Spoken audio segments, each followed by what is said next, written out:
अपन ने obstructed liver शुरू करने का है, ठीक है. How many pages have we got for this? Just a second, just let me get rid of this. So we have 1, 2, okay, almost 2 pages. Let's go. Obstructed labor. So obstructed labor occurs when the progressive descent of the presenting part is arrested due to mechanical obstruction despite the presence of good strong uterine contractions. ठीक है, progressive descent of the presenting part is affected despite you have good contractions. अच्छे हैं, presentation में दिक्कत है तो obstructed labor होता है. When this happens, further progress through the birth canal is almost impossible without medical assistance. So you always need a medical assistance. जैसे वो ECP किया था और क्या किया था, वो IPV किया था ना. ECV किया था, एक्सटर्नल सिफिलिस, और इंटरनल पोडल क्या था वो? Just a second, I am just revising. Podalic version, या दैट इज़ डिफरेंट. चलो ठीक है. Almost impossible without aetiology and causes. तो obstruction can arise from maternal factors जैसे पैसेज और foetal factors. The passenger, wow ये बस है. मैटरनल फैक्टर्स को पैसेज बता दिया, फीटल फैक्टर्स को पैसेंजर्स बता दिया. कूल. हाँ, और कॉम्बिनेशन ऑफ बोथ. ठीक है. सो मैटरनल कॉजेज में फॉल्ट इन द पैसेज, यानी बोनी एबनॉर्मेलिटी हो सकती है, सिफेलोपेल्विक डिस्प्रपोर्शन हो सकता है, कॉन्ट्रैक्टेड पेल्विस हो सकता है. ये 2 केसेस हो सकते हैं मैटरनल वाले. और सॉफ्ट टिश्यू में क्या हो सकता है? पेल्विक ट्यूमर हो जाए, फाइब्रॉइड हो जाए, ओवेरियन ट्यूमर हो जाए, non gravid horn of bicornuate uterus और cervical dystocia due to previous scarring. ठीक है. बोनी एबनॉर्मेलिटीज़ में तुम क्या क्या बताओगे? बेसिकली सिफेलोपेल्विक डिस्प्रपोर्शन बता दोगे और कॉन्ट्रैक्टेड पेल्विस बता दोगे. ठीक है. स्मूथ वाले में तू फाइब्रॉइड्स बता रहे, तो कुछ ओवरी वाले सिस्ट बता, ट्यूमर्स बता दे, और कुछ non gravid horn of bicornuate uterus बता दे. Cervical dystocia due to previous scarring तो मेरे को समझ में नहीं आया, but whatever. Foetal causes में क्या होगा? माल प्रेजेंटेशन, ट्रांसवर्स लाई हुआ, ब्राउ प्रेजेंटेशन हुआ, मेंटो पोस्टीरियर फेस प्रेजेंटेशन हुआ. फीटल मैक्रोजोमिया हो गया, बहुत बड़ा बेबी हो गया. Congenital malformations that increase fetal bulk such as hydrocephalus, fetal ascites, conjoined twins. The interesting part is कि they are not like writing polyhydramnios पर होना चाहिए, क्योंकि वो भी तो फीटल बल्क को बढ़ाता है. पर ठीक है, फीटल असाइटिस बोल दो. कंजॉइंट ट्विन्स हो सकते हैं, हाइड्रोसेफेलस हो सकता है. Mal positions like occipito posterior position lead to deep transverse arrest, compound presentation और लॉक ट्विन्स. ठीक है. ऑक्सीपिटो पोस्टीरियर का भी कुछ रोल है इसमें. अपना कौन सा था? ऑक्सीपिटो पोस्टीरियर था ना. माल प्रेजेंटेशन में ट्रांसवर्स लाई है, ब्राउ प्रेजेंटेशन में, और माल पोजीशन में ऑक्सीपिटो पोस्टीरियर है. Fine, we have studied occipito posterior. Clinical features and diagnosis. So patient with obstructed labour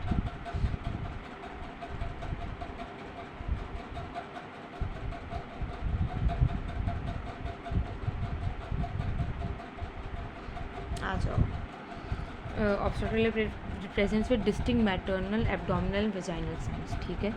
maternal signs की बात करते हैं. Woman is typically in agonising continuous pain and visibly exhausted. Dehydration दिखेगा, keto acidosis दिखेगा, dry coated tongue दिखेगा, sunken eye दिखेगा, rapid pulse दिखेगा, acetone smelling breath, obviously keto acidosis और माइल्ड फीवर दिखेगा. ठीक है. क्या क्या दिखेगा मैटरनल में? सब कुछ डाल दो तुम. डायबिटीज़ वाले डायबिटीज़, कीटो एसिडोसिस डाल दो, टैकीकार्डिया डाल दो, संकेन आई वो थायराइड वाला डाल दे. मतलब वो तो मैं फालतू गिरी कर रही हूँ. ड्राई कोटेड थोड़ा एनीमिया वाला डाल दे. Like this is I am just trying to learn shit, but you are basically adding every damn thing possible. ऐसा पेन तो पेन है ही. एब्डोमिनल एग्जामिनेशन में tonically contracted, thick, tense and extremely tender to palpation. Okay. Thin है, thick है, tense है, tender to palpation है, chronically contracted है. upper uterine segment becomes abnormally thick while the lower drainage is stretched and thinned out. Yeah, true. A distinct groove called Bandel's ring, pathological retraction ring, forms between these two segments and progressively moves upward as the lower segment thins. ठीक है. Bandel's ring है, Bandel's ring करके कुछ तो है जो बनता है, एक रिट्रैक्शन रिंग है, और it moves upwards as the lower segment thins.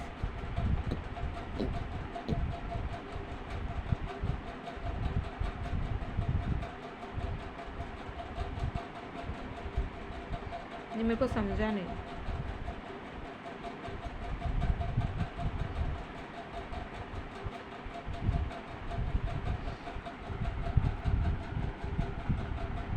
ठीक है, एक रिंग बनती है, एक रिंग बन जाती, मान लेना एक ग्रूव जैसा रिंग बनता है जिसको बैंडल्स रिंग बोलेंगे।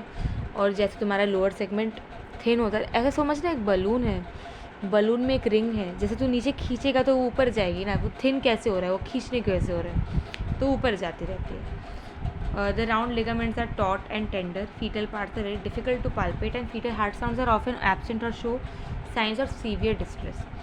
Okay, fetal heart sounds नहीं मिलेंगे, fetal organs तुम palpate नहीं कर पा रहे। Vaginal, तो ये तो abdominal था। Vaginal में hot, dry, edematous, and cervix hangs loosely like a curtain. Yeah, I mean it is very stretched out, so I understand. Hot है, ड्राई है, edematous है, ऑब्वियसली इतना प्रेशर होगा। Foetal head is jammed tightly in the pelvis with excessive swelling, caput succedaneum and severe skull bone overlapping, moulding. Urinary signs देखने जाओ तो you might have blood stained urine, highly characteristic resulting from severe prolonged compression of the bladder between the fetal head and the maternal symphysis pubis. ठीक है, blood stained urine होता है urinary sign में, जो कि तुम्हारे severe prolonged compression of the bladder between the fetal head and the maternal symphysis pubis की वजह से हो सकता है। ठीक है, यूरिनरी साइन में ब्लड स्टेन्ड यूरिन हो सकता है, जो कि prolonged compression of bladder between the fetal head and the maternal. ठीक है, मैटरनल से प्यूबिस मतलब मैटरनल ब्लैडर के ब्लीडिंग हो रही है बेसिकली, वो ब्लड स्टेन्ड यूरिन है। कॉम्प्लिकेशंस, अगर तुमने इसका ध्यान नहीं दिया तो क्या क्या होगा ऐसा।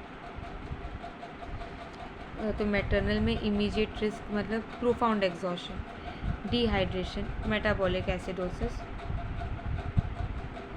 Just a second, I messed shit up, I need to clean that. डाल दे यार।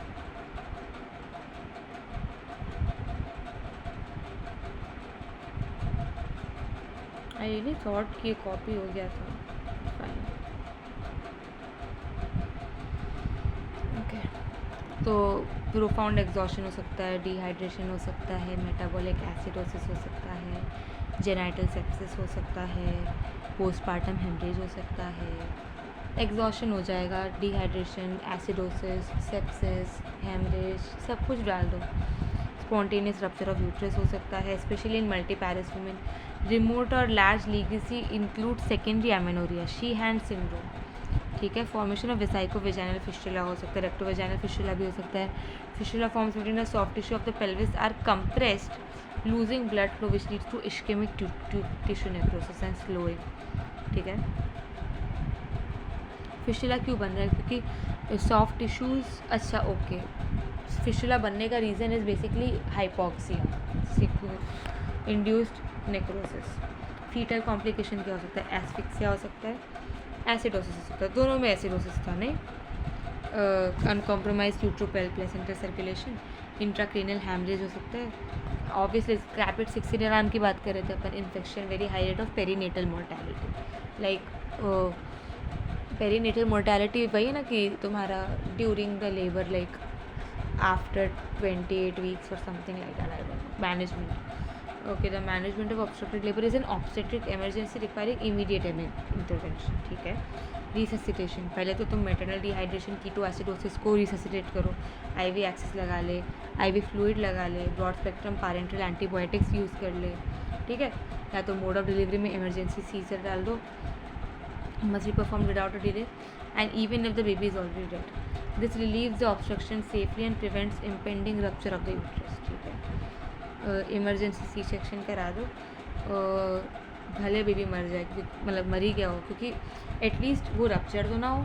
ऑक्सीटोसिन लगा ले, देख पहले तो तूने फ्लूइड्स डाल दिए, फिर अब सी सेक्शन करा भाई, भले बच्चा निकल रहा है, नहीं निकल रहा है, ऑक्सीटोसिन से ऑगमेंटेशन करा ले, पर ना, it is contra indicated, don't do that, क्योंकि craniotomy okay destructive have virtually no role in modern obstetrics, though they may be considered in extreme cases with deaf people operator is highly skilled.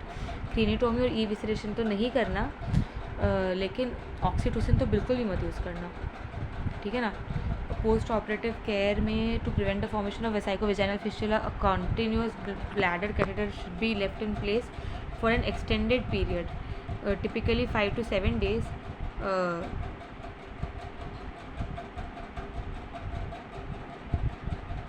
Fine, I am just doing my shit.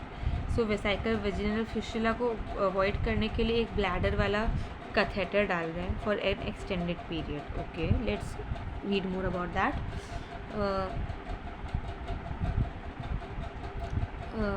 To keep the bladder decompressed and allow pressure damaged tissues to heal.